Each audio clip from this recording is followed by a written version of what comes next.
personne ne peut nous séparer de toi.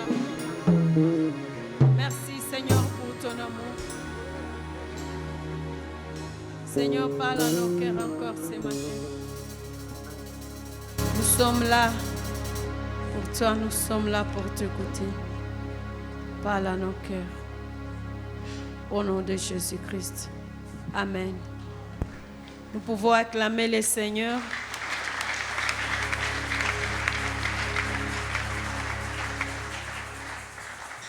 Shalom, bien-aimés.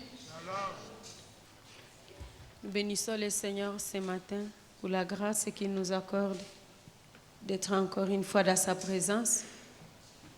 Nous disons merci à notre pasteur pour la marque de confiance qu'il a encore renouvelée à notre égard, et nous disons aussi merci à tous les comités de l'Église. Ce matin, nous sommes dans la présence de Dieu. Il nous a convoqués pour parler à nos cœurs.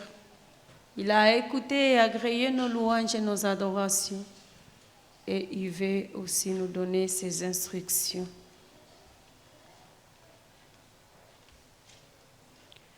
Dans la Bible, il y a une histoire dans l'Ancien Testament. 2 rois. Ce roi, son nom c'est Saül. À un moment donné, le peuple d'Israël a réclamé que le Seigneur puisse leur donner un roi. Et le Seigneur a choisi Saül. Et Saül a été choisi. C'était un privilège qu'il soit choisi comme le premier roi d'Israël. Il a marché avec Dieu dans un premier temps. Et arrivé à une période donnée, il a ignoré Dieu. Et il a commencé à faire les choses comme il voulait, comme bon lui semblait. La Bible nous dit que le Seigneur était triste à cause du comportement ou de l'attitude du roi Saül. Et le Seigneur l'a rejeté. C'est ce que la Bible nous dit. Mais lorsque le Seigneur l'a rejeté, il ne l'a pas détrôné. Il a encore régné plusieurs jours, plusieurs années sur le peuple d'Israël, mais il était déjà rejeté par Dieu. Et plusieurs fois, le Seigneur nous donne des responsabilités dans sa maison pour que nous puissions les servir dans différents départements. Et il les donne librement, il fait son choix librement. Mais la question que nous pouvons nous poser, est-ce que le Seigneur est encore avec moi dans ce que je suis en train de faire? Peut-être je l'ai déjà fait plusieurs années. Saül a continué à être roi d'Israël, mais le Seigneur n'était plus avec lui. Mais il continue à régner. Et c'est la question à se poser ce matin. Je sers le Seigneur dans un département quelconque. Je viens à l'église. Je donne mes offrandes. Est-ce que le Seigneur est avec moi? Que c'est triste de continuer à servir au moment où le Seigneur n'est plus avec nous. Alors, le thème de ce matin, je l'ai intitulé « Servir Dieu de manière authentique ». Servir Dieu de manière authentique, nous allons lire 2 textes. Le premier texte, nous allons le lire dans Matthieu chapitre 7, le verset 21, jusqu'au verset 23.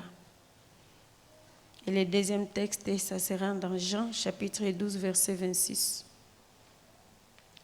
Matthieu 7, 21, la Bible nous dit « Ceux qui me disent « Seigneur, Seigneur » n'entreront pas tous dans le royaume des cieux, mais celui-là, celle qui fait la volonté de mon Père, qui est dans les cieux. Plusieurs me diront à ce jour-là, Seigneur, Seigneur, n'avons-nous pas prophétisé par ton nom? N'avons-nous pas chassé les démons par ton nom? Et n'avons-nous pas fait beaucoup de miracles par ton nom? Alors je leur dirai ouvertement, Je ne vous ai jamais connu. Retirez-vous de moi, vous qui commettez l'iniquité. Notre deuxième texte, c'est dans Jean chapitre 12. Jean 12, verset 26. Si quelqu'un me sert, qu'il me suive. Et là où je suis, là aussi, sera mon serviteur. Si quelqu'un me sert, le Père l'honorera. Parole du Seigneur. Alléluia. Notre premier texte, c'est Jésus qui est en train de s'adresser aux gens qu'il a enseigné la parole de Dieu. Il dit, ce ne sont pas tous ceux qui disent Seigneur, Seigneur. C'est-à-dire qu'il est en train de s'adresser non pas aux païens, mais aux gens de la maison de Dieu. Il dit, ce ne sont pas tous ceux qui disent Seigneur, Seigneur, qui entreront dans le royaume des cieux. Ceux qui disent Seigneur, Seigneur, ce sont les gens qui sont dans la maison de Dieu. Ceux qui disent Seigneur, Seigneur, ce sont des gens qui sont dans les services de Dieu. Aujourd'hui, nous sommes dans un temps où servir Dieu est devenu comme un prestige. Tout le monde veut servir Dieu. Tout le monde veut se retrouver dans un département. Et souvent, nous disons, il faut servir le Seigneur. Puisque parfois, quand vous avez des difficultés, quand vous manquez même des mots, vous pouvez rappeler à Dieu ce que vous faites pour lui. Et nous nous lançons dans les services de Dieu. Nous aimons servir Dieu. Nous aimons être dans la maison de Dieu. Et nous mettons beaucoup plus d'accent sur les services de Dieu que notre personne, notre relation personnelle avec Dieu. Notre vie avec Dieu.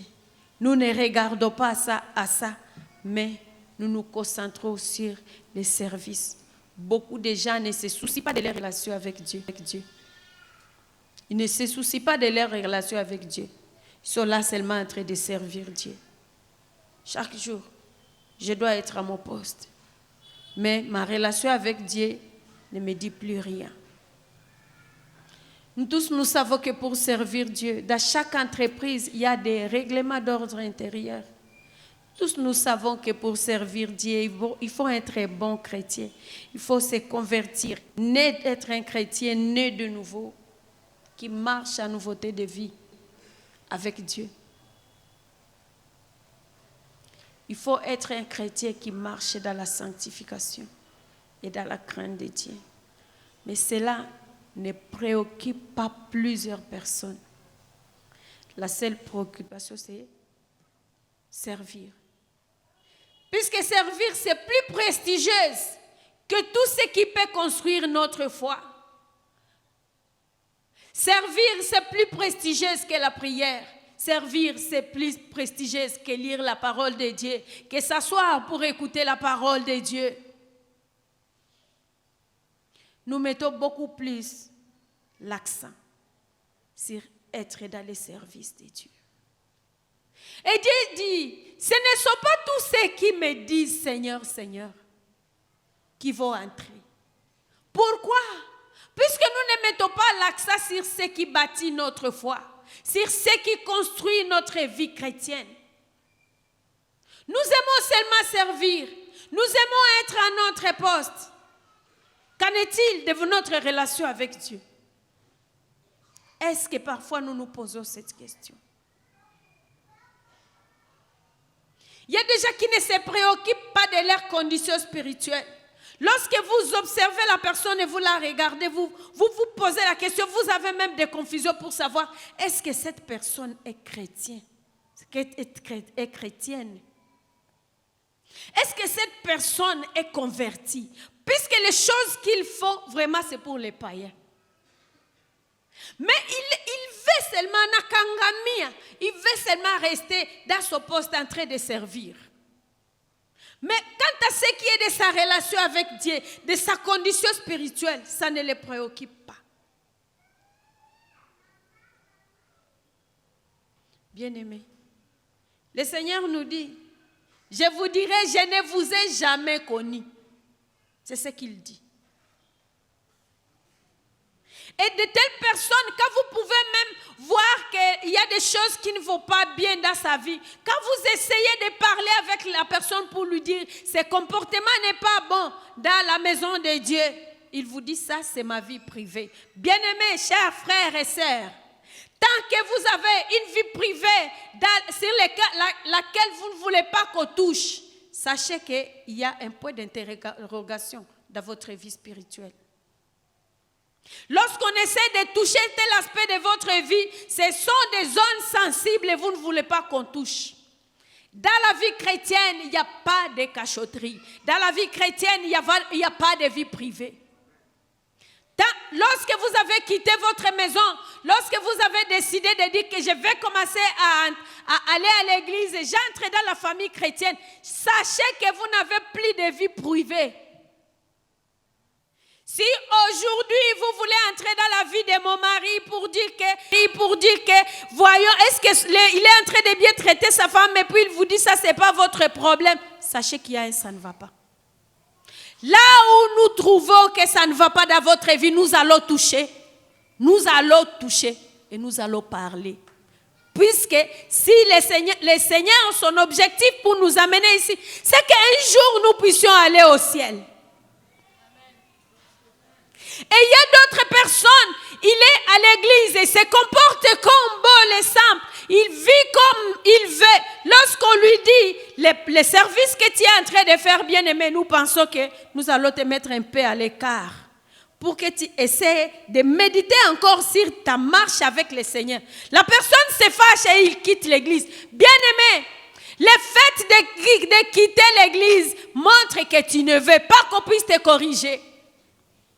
Il quitte l'église puisqu'il sait que là où il va aller, là-bas, on ne va pas contrôler sa vie. Beaucoup de gens ont été excommuniés dans les églises. Au lieu de s'asseoir sur les bancs pour réfléchir sur la marche avec le Seigneur, il quitte l'église, il change d'église, puisqu'il sait que là-bas, on va me donner le micro le même jour. Il y a d'autres personnes qui disent, mais là, à l'Arche, qu'est-ce que vous croyez? Mouna Djiwaziaka, je vais aller dans une autre église. D'ailleurs, là-bas, on a besoin de moi. On va directement me donner le micro là-bas. Bien aimé, Dieu n'a pas besoin de nous au micro. Dieu a besoin de notre relation personnelle avec lui. Que nous puissions arranger notre vie devant Dieu. Dieu ne viendra pas prendre lorsqu'il va lever l'église. Il ne viendra pas prendre les prédicateurs. Il ne viendra pas prendre les choristes. Il ne viendra pas prendre les protocoles. Il ne viendra pas prendre les intercesseurs. Il viendra prendre les gens qui ont arrangé leur vie, qui ont lavé leurs vêtements, qui marchent en nouveauté de vie avec lui. Dieu veut que nous puissions marcher dans la sanctification. Nous ne devons pas venir dans la maison de Dieu, continuer à vivre comme bon nous semble, comme nous étions dans le monde. La parole de Dieu nous dit que les chrétiens, ce sont des gens qui sont hors du monde, mis hors du monde. Les choses du monde ne doivent pas être retrouvées à l'église, bien-aimés. C'est aujourd'hui qu'à l'église qu'on voit quelqu'un est venu dans l'église pour chercher Dieu, il vient tomber à l'église. Pourquoi des scandales à l'église? Dans la chorale, les gens qui s'engrossent, les présidents qui engrossent tous les choristes. Ça c'est quoi? Vous gagnez une âme à l'extérieur. L'âme s'est convertie dehors. Il vient à l'église pour chercher Dieu. C'est à l'église qu'il vient encore tomber dans les péchés. Les papas qui sont en train de faire tomber les jeunes filles. Les jeunes filles qui sont en train de ravir les maris d'autrui. Qu'est-ce que nous venons faire à l'église? Bien-aimés, si vous avez encore besoin du péché, rentrez dans le monde. Terminez d'abord la vie du péché et puis vous viendrez à l'église. Vous ne pouvez pas faire 10 ans à l'église et que votre vie ne change pas. Avec les paroles de Dieu, les hommes de Dieu, les femmes de Dieu sont en train de se poumonner. Il manque le sommeil. pour rester dans la présence de Dieu, pour que vous puissiez arranger votre vie. Mais vous ne voulez pas changer. Pourquoi vous ne voulez pas changer? Pourquoi vous ne voulez pas changer? Pourquoi vous ne voulez pas changer? Imaginez-vous, si le Seigneur revient à ces moments, où est-ce que tu vas aller? Seras-tu élevé? Seras-tu élevé? Seras-tu élevé? Bien-aimés, nous ne devons pas jouer avec Dieu. Nous ne devons pas jouer avec Dieu. Tu as fait 5 ans à l'église, tu viens ici chaque dimanche, tu écoutes la parole de Dieu. Tu veux prendre le micro pour passer devant, tu connais ce que tu as fait la nuit. Tu connais ta vie à l'extérieur. Tu connais que tu n'as pas un bon témoignage dans l'entreprise où tu travailles. Mais tu viens à l'église, tu fais semblant. Tu mens qui? Tu trompes qui? Tu trompes qui? Et quand on veut parler, tu dis qu'on est en train d'entrer dans la vie des gens. Bien-aimés, nous allons entrer dans ta vie. C'est Dieu qui est entré dans ta vie, ce n'est même pas nous. Puisque le Seigneur, quand il nous met ici, nous parlons de la part du Seigneur. Il n'y a pas de vie privée pour un enfant de Dieu. Ce n'est pas à l'église qu'on doit commencer à encrosser les gens. Ce n'est pas à l'église qu'on va commencer à voler les téléphones des gens. Ce n'est pas à l'église. Ce n'est pas à l'église qu'on va commencer à prendre les dettes qu'on ne paye pas. Les chrétiens, ils prennent les dettes des autres chrétiens. Ils ne payent pas. Pourquoi? Bien-aimés, Jésus dit, je vous dirai, je ne vous ai jamais connu. Pourtant, nous sommes ici à l'église, en train de servir. En train de servir. Bien-aimé, lorsqu'on te met sous discipline, c'est pour ton bien. C'est un moment de méditer sur notre vie pour voir pourquoi on m'a mis sous discipline. Ce n'est pas l'état de changer l'église. Puisque là où tu vas aller, s'ils sont sérieux, ils vont voir les mêmes choses qui ont fait qu'on puisse te mettre sous discipline. Mais si là on ferme les yeux sur toi, on est en train de te tuer. Et tu vas nulle part. L'objectif suprême de Dieu, c'est de nous voir avec lui un jour. C'est d'aller au ciel. Nous n'allons pas rester sur la terre éternellement. Pourquoi le Seigneur te donne encore la grâce de vivre? Tu pouvais bien mourir avec ceux qui sont morts avec le corona. Mais le Seigneur nous laisse encore l'état d'arranger notre vie. Les 1 jour, les 30 minutes, les 2 heures que nous avons encore de vivre, c'est pour que nous puissions arranger notre vie devant Dieu. Alléluia. Pourquoi cet état de choses dans l'église? Il y a plusieurs raisons qu'il faut que cet état de choses soit dans l'église. Les gens sont à l'église et ils sont en train de pécher à l'église. Et ils sont en train de faire les désordres dans l'église. Il y a beaucoup de raisons qu'il faut ça. La première raison, c'est quoi? Manque du salut. Beaucoup de gens sont à l'église mais ne sont pas convertis. Lorsqu'on dit qui veut recevoir le Seigneur, tellement que vous avez déjà fait 10 à 20 à 30 ans à l'église, vous vous dites, si aujourd'hui je passe là devant pour dire que moi aussi je me convertis, qu'est-ce que les gens vont dire? Bien-aimés, vous n'êtes pas venus ici pour les gens, vous êtes venus ici seuls avec Dieu. Beaucoup de gens sont à l'église par coutume, par culture, depuis ma naissance. Mes parents allaient à l'église, ils m'ont montré la voie de l'écodime. Ils m'ont dit qu'on ne peut pas rester à l'église sans servir. C'est comme ça que je suis entrée dans un département et j'ai commencé à servir. Mais quant à ce qui est de ma relation avec le Seigneur, je n'ai jamais donné ma vie à Dieu. Beaucoup de gens sont à l'église comme ça. Et de telles personnes, lorsque vous les voyez, ils vivent sa vie comme ils veulent. Ils ne connaissent pas la différence entre un chrétien et un païen. C'est normal qu'ils vivent cette vie, puisqu'ils ne connaissent pas Dieu. Il est comme un morceau de bois qui a été jeté dans un lac où il y a plusieurs poissons. Bien aimé, ce morceau de bois ne deviendra jamais un poisson. La vie chrétienne, la relation avec Dieu, c'est une décision personnelle et individuelle. Individuelle. Le fait que tu viennes dans la foule des enfants de Dieu, le fait que tu viennes à l'église chaque jour, le fait que tu participes aux activités de chaque jour, le fait que tu sois dans un département, le fait que tu prêches l'évangile ne va pas te faire convertir. Ne va pas faire que tu puisses aller au ciel. Ceux qui iront au ciel, c'est seulement ceux qui ont accepté Jésus-Christ dans leur vie. Lorsque Jésus-Christ viendra prendre son église, il viendra prendre à lever le Saint-Esprit. C'est seulement les gens qui ont le Saint-Esprit qui iront. Bien-aimés, vous n'avez pas donné votre vie à Jésus-Christ. Vous n'avez pas le Saint-Esprit. Vous ne serez pas élevés. Hatuwezi kuwa na bapaka la mafuta juu. C'est pour vous rendre un mauvais service. Vous êtes là, bien-aimés.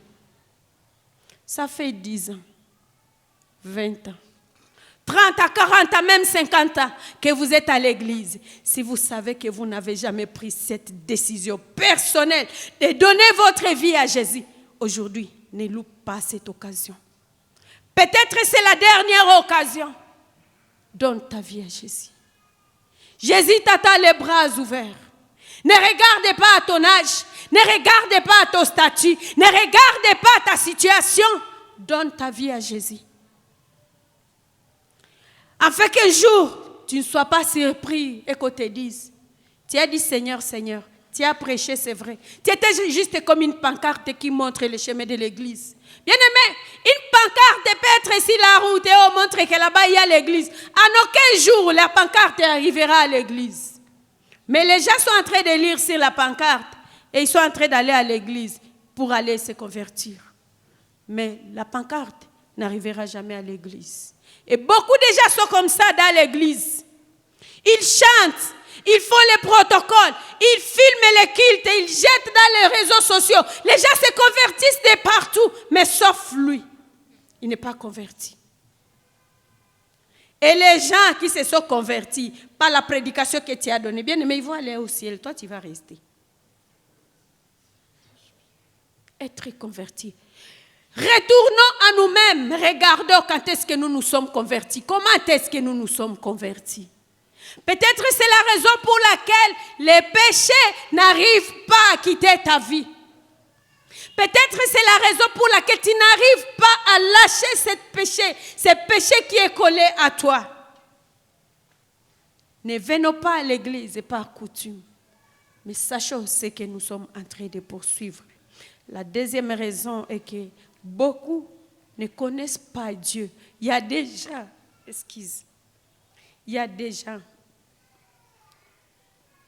qui sont dans l'église mais qui ne connaissent pas Dieu. Pourquoi ils ne connaissent pas Dieu? Il y a plusieurs personnes qui se sont contentées du fait qu'un jour dans leur vie, le prédicateur a dit qui veut donner sa vie à Jésus-Christ, il a élevé sa main. Ou bien on a dit ceux qui veulent donner leur vie à Jésus-Christ, qu'ils passent devant. Il est passé devant et c'était tout pour lui. Quant à ce qui est des enseignements, il n'a jamais suivi des enseignements. Il ne connaît Dieu. Il ne connaît pas Dieu, au fait. Bien-aimé, c'est par les enseignements que nous allons connaître Dieu. Une telle personne n'est pas affermie.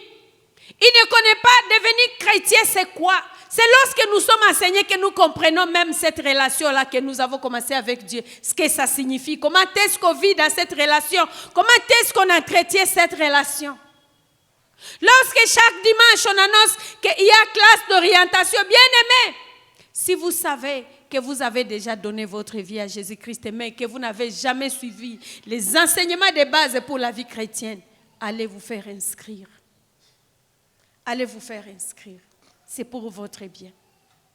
Beaucoup de gens ne connaissent pas Dieu. C'est la raison pour laquelle ils se conduisent comme ils veulent à l'église, dans les services de Dieu. La Bible dit, mon peuple périt par manque de connaissances. Osée chapitre 4, le verset 6, la partie A. Mon peuple est détruit par ce qui lui manque la connaissance. Vous pouvez être dans l'église, mais comme vous n'avez pas la connaissance, bien-aimés, vous allez périr. Nous voyons l'exemple des fils d'Élie. La Bible nous dit dans le verset 12 du chapitre 2, 1 Samuel chapitre 2, le verset 12. Les fils d'Élie étaient des hommes pervers. Ils ne connaissaient pas Dieu. Ils étaient dans les sacerdoces, mais la Bible dit qu'ils ne connaissaient pas Dieu.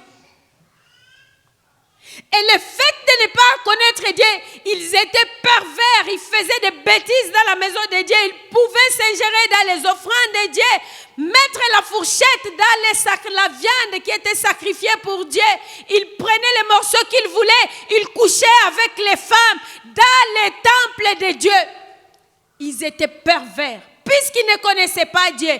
Bien-aimé, le fait de ne pas connaître Dieu va t'amener à la perdition.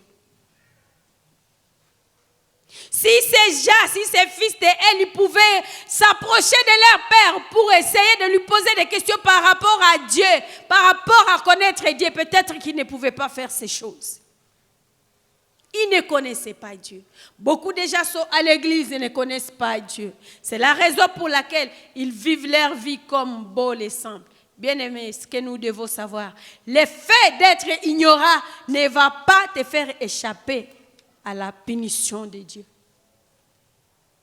Ils étaient dans les sacerdoces, les fils d'Élie.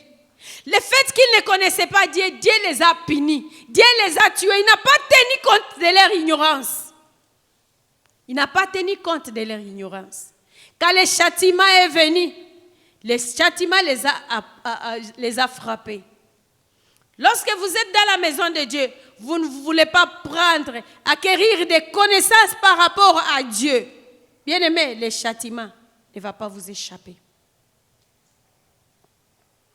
La troisième raison, c'est le refus d'appliquer le cœur à la volonté de Dieu ou d'obéir à la volonté de Dieu. Il y a beaucoup de gens qui sont dans l'église. Ils connaissent la parole de Dieu. Ils connaissent Dieu. Ils connaissent la loi de Dieu. Ils connaissent toutes choses dans la maison de Dieu. Mais ils refusent d'appliquer leur cœur à la volonté de Dieu. Ils refusent d'obéir à Dieu sciemment, consciemment. Ils sont à l'église, ils prennent la Sainte Seine, ils servent. C'est dans ce cas que vous voyez même les pasteurs. Quelqu'un, il est pasteur d'une église. Mais les choses qu'il fait, vous vous demandez, cette personne, il est converti, il est sorcier ou il est qui? Il fait les choses sciemment. Il refuse seulement d'appliquer son cœur. C'est le cas du roi Saül. Saül savait toutes choses, il connaissait toutes choses. Et avant d'aller à la guerre, le Seigneur lui a dit par les prophètes, il faut vouer toutes choses à l'interdit. Il savait, mais il a refusé d'appliquer son cœur, d'obéir à la volonté de Dieu. Beaucoup de gens sont dans la maison de Dieu, mais ils vivent comme ils veulent. Pourtant, ils savent bien que ce que je suis en train de faire là, c'est un péché. Il faut taire leur conscience. Même quand la conscience peut lui dire ce que tu fais là, c'est pas bien, il le fait quand même. Il fait taire sa conscience. Le peuple d'Israël connaissait toute la loi de Dieu. Mais il désobéissait quand même. Et le Seigneur les frappait. Il savait même la conséquence. Il savait que si on fait ceci, le Seigneur va nous frapper. Mais il faisait. Et dans la maison de Dieu, il y a plusieurs gens qui sont comme ça.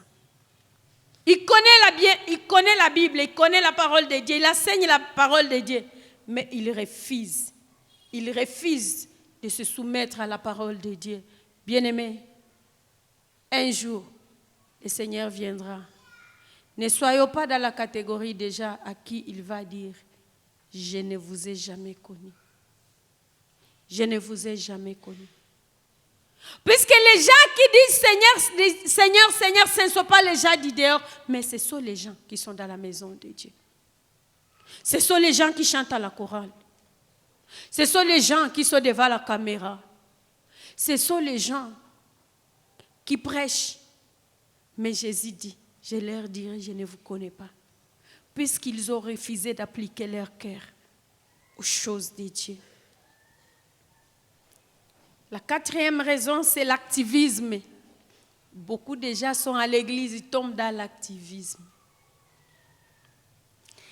Un activiste, c'est quelqu'un qui aime seulement faire des choses, poser des actes, mais il oublie la base. Il oublie ce qui donne même essence. Il oublie l'essence même de ce qu'il fait là. Il est défini comme, l'activisme est défini comme une attitude morale qui insiste sur les nécessités de la vie et de l'action, plus que les principes. Alléluia. Il ne tient pas compte des principes. Il fait les choses, mais sans tenir compte des principes. Beaucoup de gens sont dans la maison de Dieu, mais ne tiennent pas compte des principes de Dieu. Le fait de ne pas tenir compte des principes de Dieu, c'est puisqu'ils ne veulent même pas connaître ces principes de Dieu. Ils ne veulent pas avoir un temps, réfléchir pour dire, est-ce que ce que je suis en train de faire ici, est-ce que je connais d'ailleurs même comment ça doit se faire? Est-ce que je connais ce que Dieu veut par rapport à ce que je suis en train de faire? Puisque la vie chrétienne, la relation avec Dieu, notre intimité avec Dieu ne nous préoccupe pas, mais nous sommes dans l'activisme. Bien-aimés, je vais m'adresser aux gens de la caméra. Vous allez m'excuser. Ne vous attardez pas seulement à filmer les cultes, mais les messages que vous filmez vous concernent. Oui. Parfois, nous tombons dans l'activisme. Vous vous souciez du fait que je suis seulement à mon poste. Je suis là, j'ai déjà fait l'installation, je suis en train de filmer. Nous allons chanter à la chorale, nous allons accueillir les visiteurs. Mais le message ne me concerne pas, il est là, il est dans autre chose. Bien-aimés, le travail que vous faites sera efficace, aura un sens, si et seulement si vous connaissez les principes de Dieu. Si ce que vous faites n'est pas basé sur les principes de Dieu, vous êtes en train de vous fatiguer, vous êtes juste dans la routine. Vous savez que l'activisme crée la routine. L'activisme crée les concurrences. Je me rappelle un jour, quand on était à Kindu, on était dans une église, et dans cette église-là, il y avait une chorale. La chorale, là, chantait vraiment très bien. Mais quelque chose qui me faisait mal pour cette chorale-là, c'était vraiment des activistes. Ils venaient, ils sont là, ils chantent. Quand ils finissent de chanter, quand seulement on invite les prédicateurs pour monter à la chaire, tous quittent l'église, ils vont dehors. Les bas des choristes restent vides. Quand ils vont attendre que le prédicateur est en train de clôturer, il est en train de prier, pendant la prière là de clôturer les messages, vous allez les voir encore, ils entrent à l'église. Donc, pour eux, leur souci, c'est venir juste chanter. La prédication ne les concerne pas. Et il y a des gens comme ça à l'église. Ils mettent beaucoup plus d'importance à la prière. Vous allez voir un ouvrier, il ne vient jamais à la prière. Il ne participe jamais à la prière. Quand on dit qu'il y a enseignement des ouvriers, vous ne les verrez jamais là-bas. Mais il est fidèle à son poste. Bien-aimé, Dieu n'a pas besoin des activistes. Dieu a besoin des gens qui viennent écouter les principes de Dieu, qui ont une base, un fondement, une relation personnelle avec lui. Ensuite, ils vont les servir. Alléluia. Je vois l'histoire de Marie et Marthe dans Luc chapitre 10, les versets 38 à 42. Marthe était préoccupée lorsque Jésus-Christ est venu chez eux pour les visiter. Il était préoccupé à la cuisine pour préparer ce que Jésus devait manger. Ce n'était pas mal, c'était bien. C'est bien d'accueillir les visiteurs. Et la Bible nous dit que Marie était au pied de Jésus-Christ, en train d'écouter les messages de Jésus-Christ.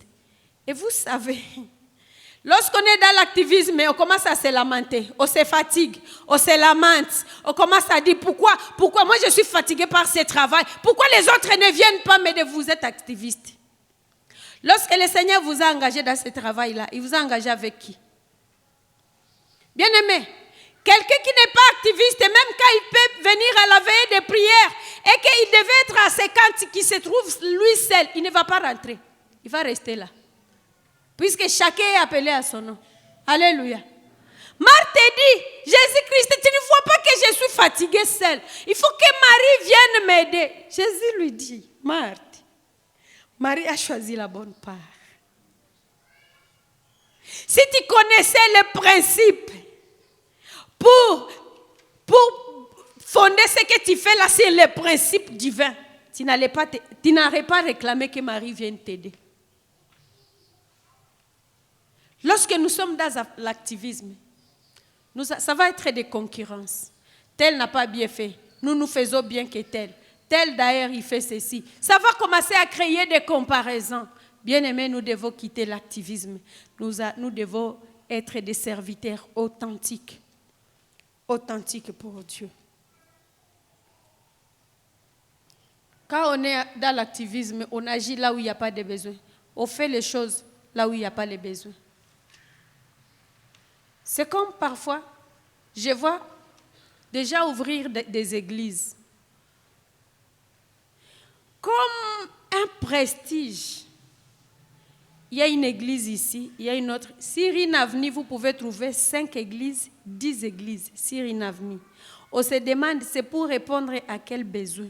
Tandis que dans le Congo, il y a des milliers où vous pouvez aller des kilomètres et des kilomètres, il n'y a pas d'église. Alléluia. Au point que, quand on chante ici, et qu'on est en train de prêcher de l'autre côté, on ne sait pas quoi faire. On se demande, est-ce qu'il faut qu'on se concerte pour faire le même programme? Lorsque les choristes seront en train de chanter ou l'état de la louange, que tous nous puissions louer au même moment. Ça crée la cacophonie, en fait, dans les quartiers. Et si vous regardez bien, la plupart déjà de ces quartiers-là n'entrent pas dans ces églises-là. Ils quittent pour aller chercher d'autres églises ailleurs. Puisqu'il y a la cacophonie, bien-aimés, ne soyons pas des activistes. Servons le Seigneur concrètement. Répondons aux besoins de Dieu.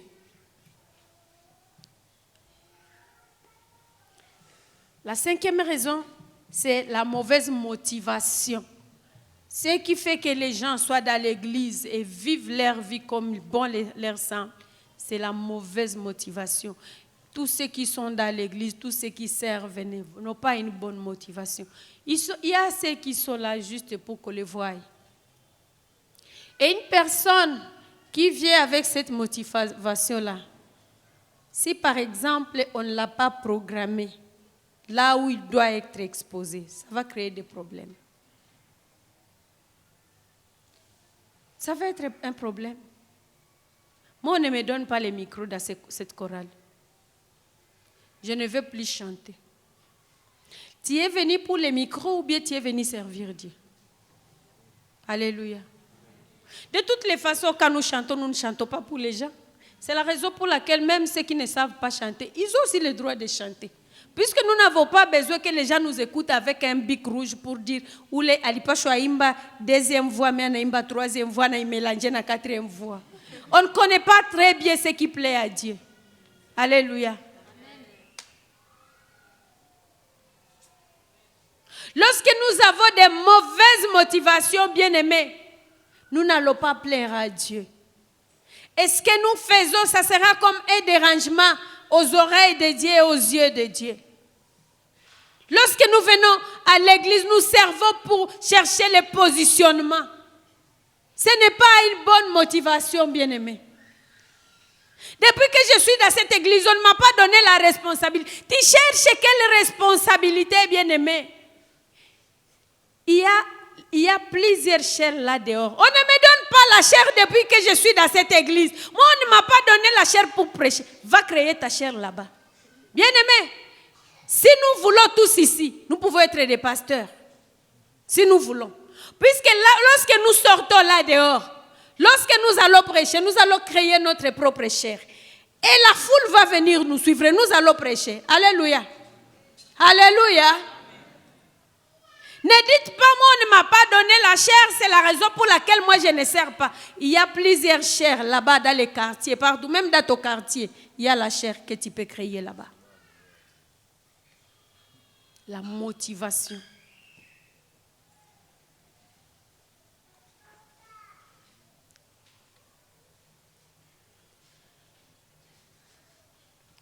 devons pas servir Dieu avec des mauvaises motivations, des visibilités, des survies. Non. Nous devons servir Dieu puisque nous l'aimons. Nous devons servir Dieu puisque nous l'aimons. C'est aujourd'hui que je vois quelqu'un peut écrire une lettre à une église pour dire « J'ai besoin d'aller prêcher dans votre église. Donnez-moi la prédication. Donnez-moi la prédication dans votre église. Donnez-moi, je vais faire un séminaire dans votre église. » Ça ne se fait pas. Depuis quand ça se fait comme ça? Mais les gens ont le courage de dire ça. Hamupane mazabau yenu nyi watu ya kuarisha. Hamupane mazabau yetu. Tuipane juu ya nini? Tia bien dit mazabau yenu. Alléluia. Lorsque nous lisons la parole de Dieu dans Luc chapitre 1, le verset 8, l'histoire de Zacharie, la Bible nous dit que c'était le jour de Zacharie, puisqu'il avait été choisi par tirage au sort. Alléluia. Ce n'était pas lui qui a demandé pour dire je vais aller dans les lieux saints aujourd'hui. Non. On a fait le tirage au sort pour qu'il puisse aller. Et je pense que ces gens, pour faire le tirage au sort, ils demandaient d'abord la volonté de Dieu. Ce n'est pas que nous allons demander pour dire mia munipatie tu na mia ni hapana. Tumikia Mungu pale kwenye unakuta ke fasi yangu iko hapa. Alléluia. Puisqu'il y a des autres places, si nous attendons que ndatumikia Mungu mpaka senye batanipatia qu'il fasse, je servirai seulement lorsqu'on va me donner cet endroit-là, pas le coup guitare et basse. Seulement le jour qu'on va me donner la guitare de basse, on va voir que je sais servir Dieu. On ne te donnera pas ça. On ne te donnera pas. Puisque j'étais là-bas, c'est son poste. Alléluia. Il y a plusieurs choses à faire dans la maison de Dieu. Quelle est ta motivation pour demander seulement la guitare de basse? Pourquoi tu n'as pas demandé l'autre là, accompagnement ou c'est quoi, je ne sais pas si c'est synthé ou quoi. Tu veux seulement ça. Quelle est ta motivation au fait? Pourquoi seulement tu veux prêcher dans la cellule?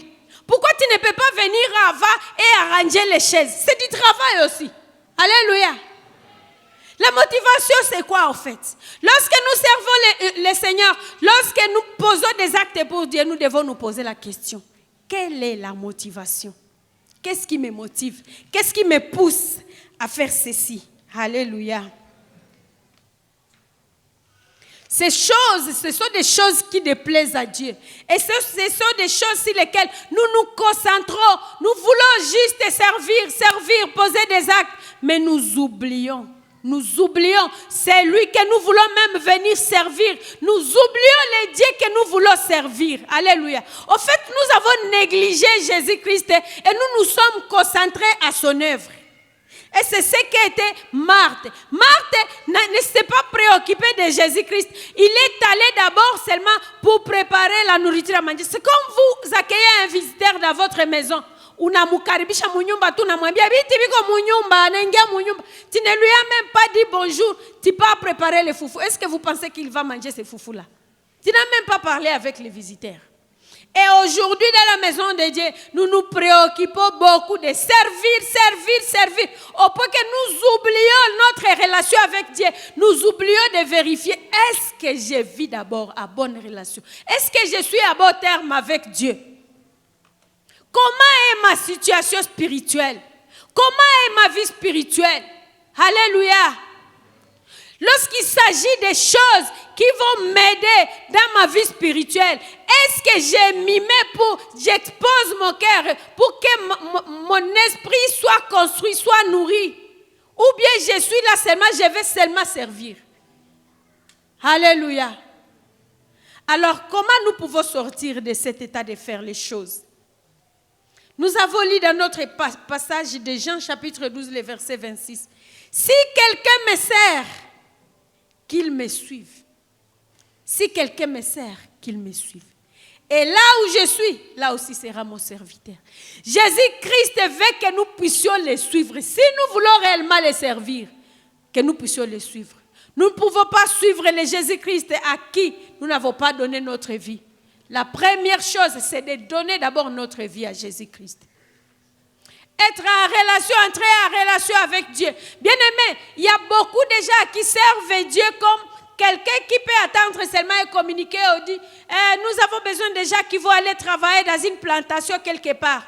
On est en train d'inscrire les gens sur la liste, mais la personne ne met pas son nom sur la liste. Il va seulement. Le soir, quand il va finir le travail, il va venir quand on est en train de donner les salaires aux gens. Moi aussi, j'ai travaillé. On va lui demander ton nom, c'est qui on cherche dans la liste. On ne voit pas ton nom. Mais tu as quand même travaillé. Mais on ne va pas te payer puisque tu as travaillé. On va te payer puisqu'il y a ton nom sur la liste. Alléluia. Lorsque nous venons servir dans la maison de Dieu, et tant que nous ne nous sommes pas fait inscrire sur la liste de Dieu, tant que nous n'avons pas donné notre vie à Jésus-Christ, nous sommes en train de nous fatiguer de passer notre temps inutilement. Commençons d'abord par là. Donne ta vie à Jésus ce matin, si tu es là, et que tu te rends compte que je ne me rappelle pas. Je ne me rappelle même pas quand est-ce que j'ai donné ma vie au Seigneur. Bien-aimé, non. C'est un engagement qu'on prend consciemment. C'est comme dans les mariages. Tu ne peux pas seulement te réveiller un jour, tu es devenir le mari de quelqu'un ou la femme de quelqu'un. On prend l'engagement solennel. À partir d'aujourd'hui, je décide de devenir ta femme, je décide de devenir ton époux. C'est ça la relation avec Dieu. Vous décidez consciemment. Je décide à partir d'aujourd'hui de donner ma vie à Jésus. Si vous êtes là ce matin, que vous n'avez jamais donné votre vie à Jésus, bien-aimé, ne loupez pas cette occasion. Ne loupez pas cette occasion. La deuxième chose, nous devons mettre en pratique l'enseignement de Jésus-Christ. Nous devons rester au pied de Dieu. Nous devons rester au pied de Jésus-Christ pour écouter les instructions de Dieu. Afin que nous puissions les connaître, afin que nous puissions bâtir notre foi, afin que nous puissions croître dans notre relation avec Dieu, que nous puissions connaître les dieux à qui nous avons crié.